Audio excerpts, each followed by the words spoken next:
Welcome to Fola.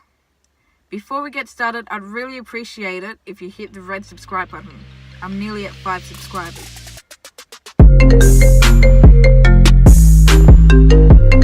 If you want to see everything that comes in the box, make sure you check out the unboxing video.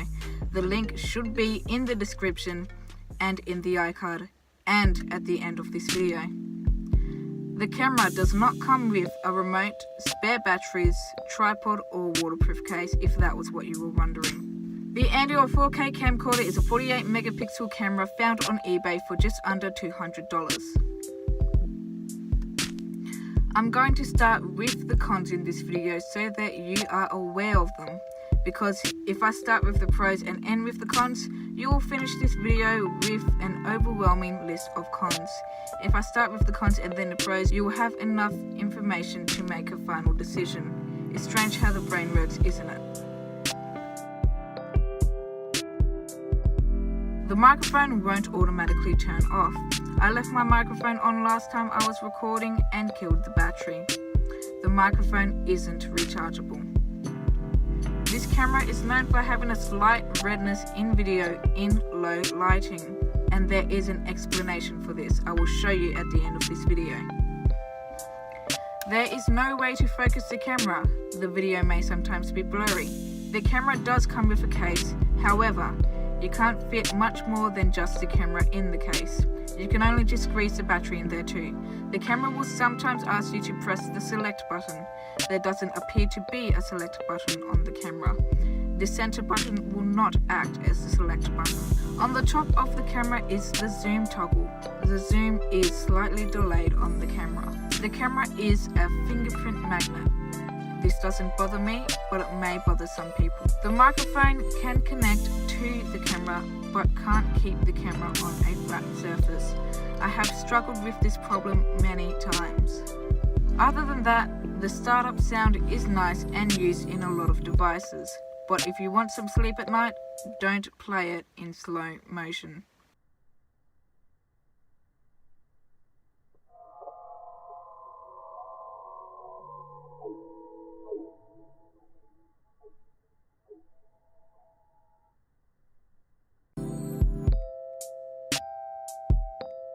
Features is not pros, but it's not cons either.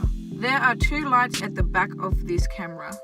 One will glow red when it's charging.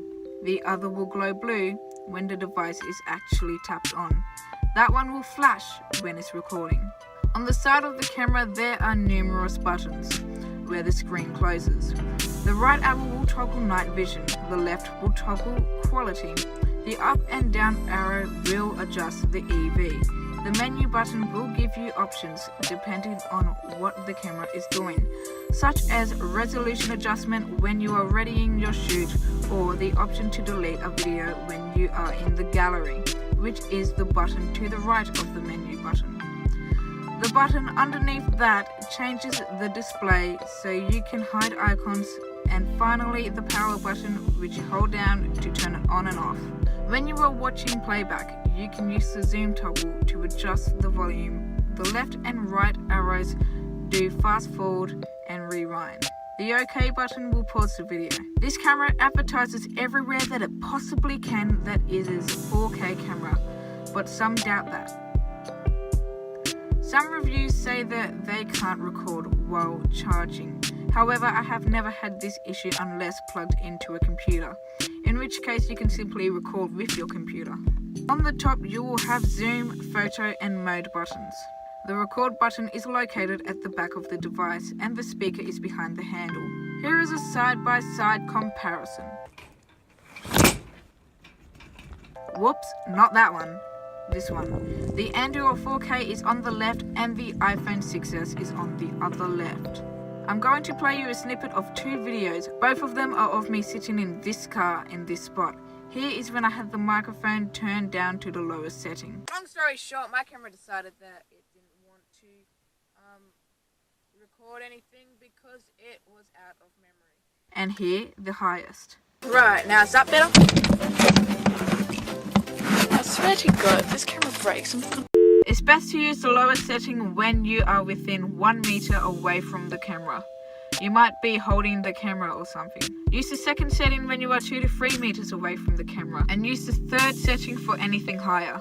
If you are going further than 5 meters, I suggest you use another microphone. And how fun! You can put a red dot on your face. You might be able to simulate a laser for your cat.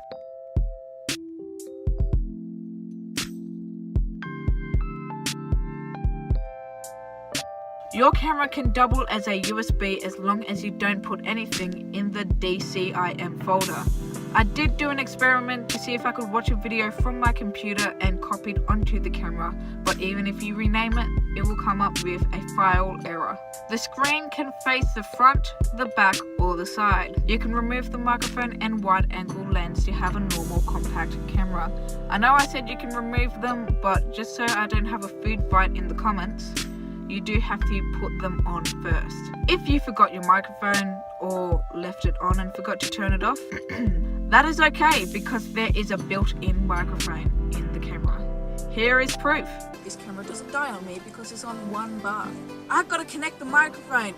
Damn it. On the display, the camera will predict how long you can record for. You can use this camera to take photos. On the top is the photo and mode button underneath zoom, but I don't understand why there would be a button to switch between photo and video, and 2 other buttons where one takes a photo and the other takes a video. I never use this camera for photos and I'm not complaining.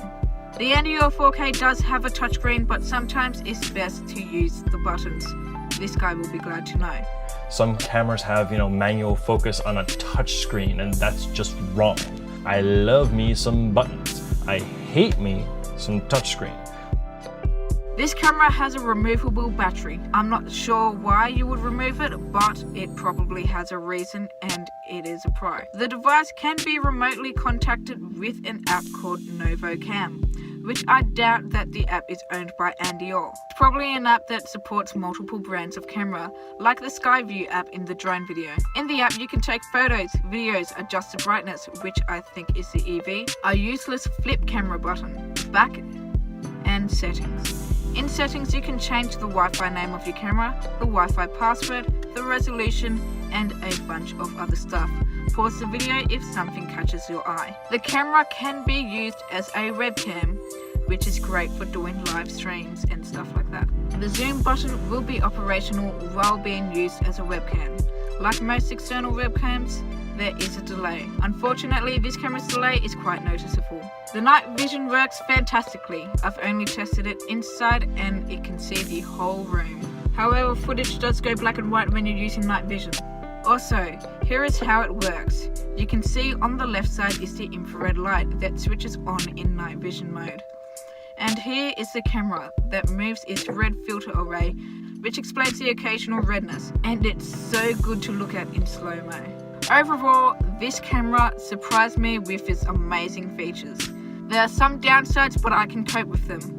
This camera has mixed reviews all over the internet, so it's best for you to make up your own mind. If you decide to buy this camera, I have left the footage I used in this video in the description, so you can check that out. Other than that, like if you liked this video, dislike if you hated it, and press the subscribe button. I'm nearly at 5 subscribers. If you have any questions, leave them in the comments and I will hopefully reply. That's all for now. Thank you very much for watching.